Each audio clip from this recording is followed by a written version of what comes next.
Understand this is copyrights, but it's my story, and it's important.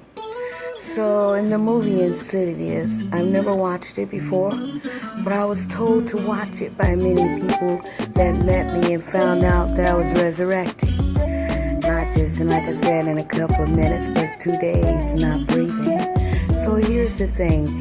Now I see why they wanted me to watch the movie.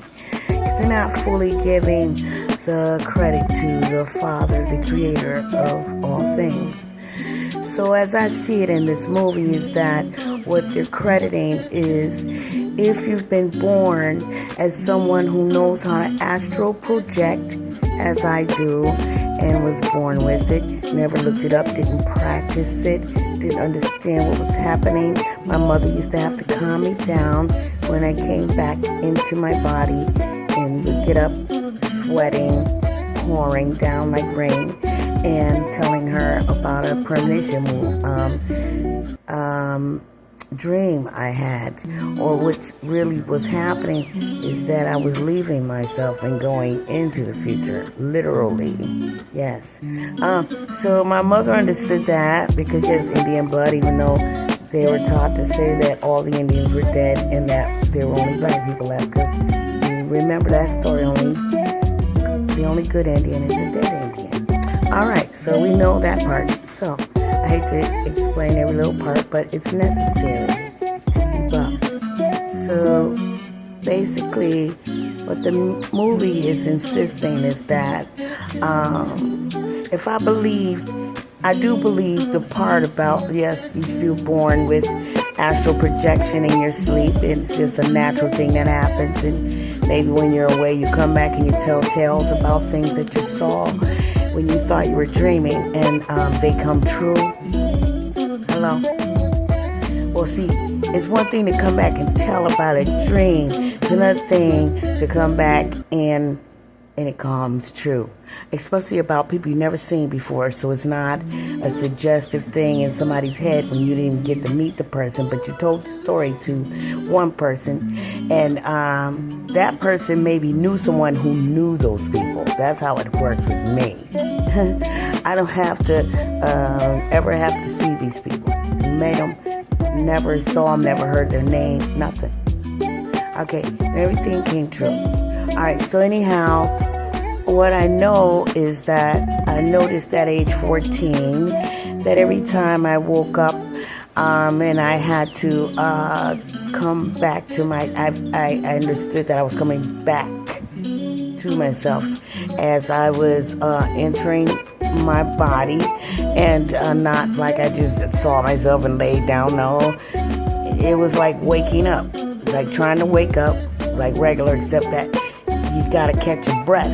And at first I used to panic. I'm like, and then I learned, and I peeked over and I saw at the bottom of my bed, I saw the rocking chair was rocking, and I love that rocking chair. And I'm like, why is there a rocking chair in my mind? And why is the rocking chair like rocking really fast?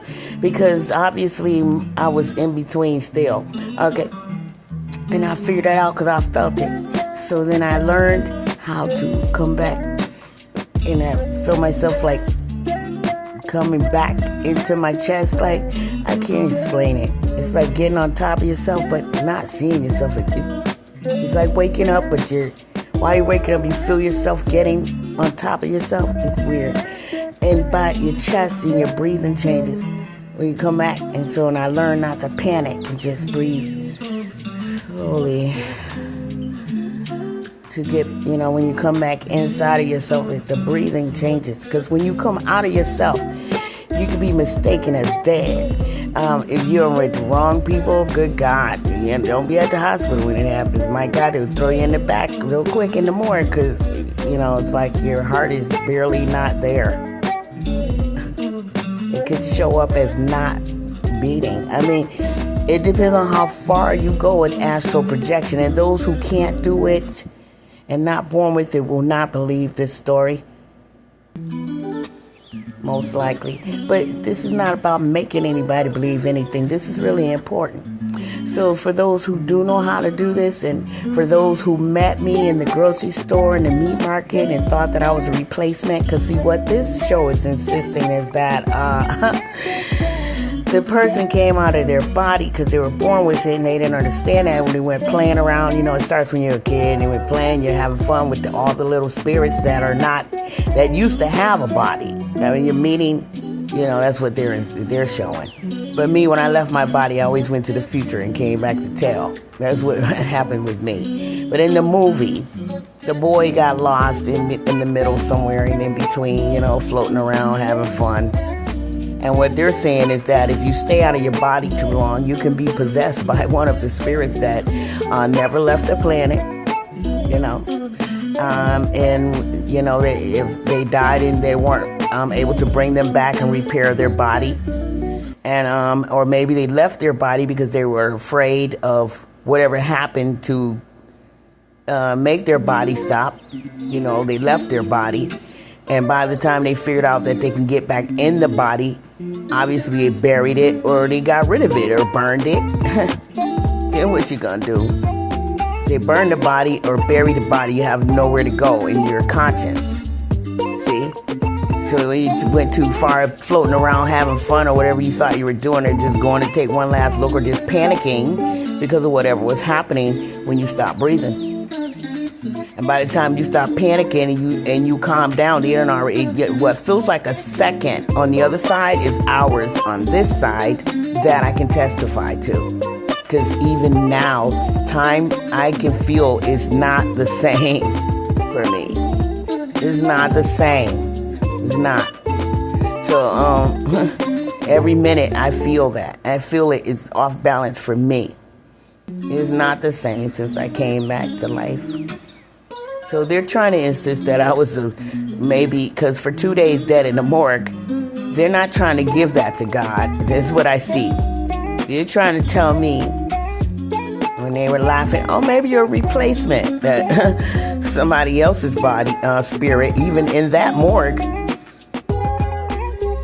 got inside of me. But why would they get inside of me? Wouldn't be nobody at that morgue unless they were cremated too fast. And that wouldn't, you know, because their body's in the same morgue I was in for 2 days.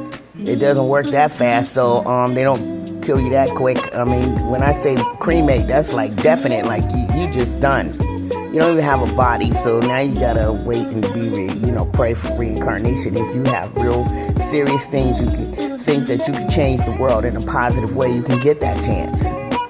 Not in a negative way. God is not gonna do that. He's not doing that one.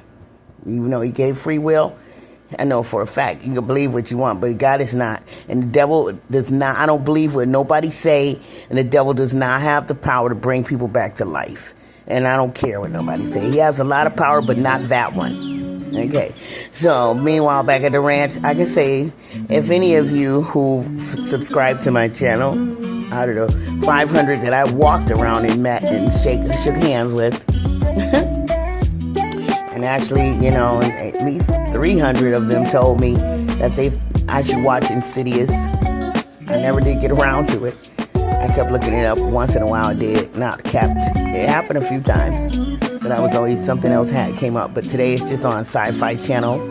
One of my favorite channels is Sci-Fi. And I just happened to glance at it. I was watching another show, watching Family Matters and Meet the Browns. So for laughs on each commercial, I change it.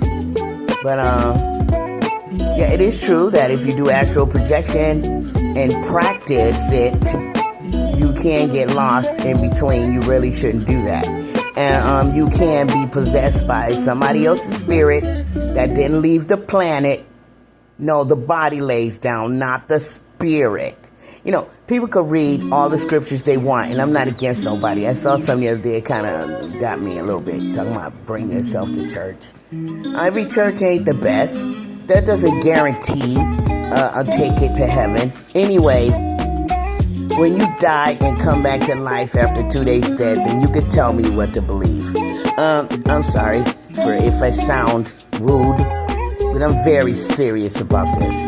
So, as far as not being dead, if you do astral projection on purpose, you can get trapped and you can get possessed by somebody that lost their body too fast before they realized, and it's still, they have to, God doesn't just allow people to just do anything they want, but just because they're on the other side. I'm not going to say it that way. It's not that easy. You do have to invite them. That part is true. You have to be invitive.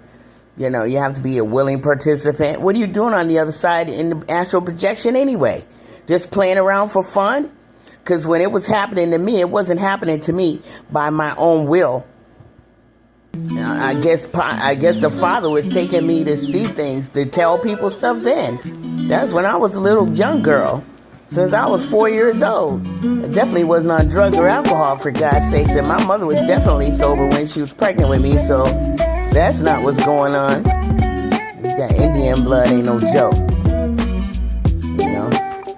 Just love and light and respect.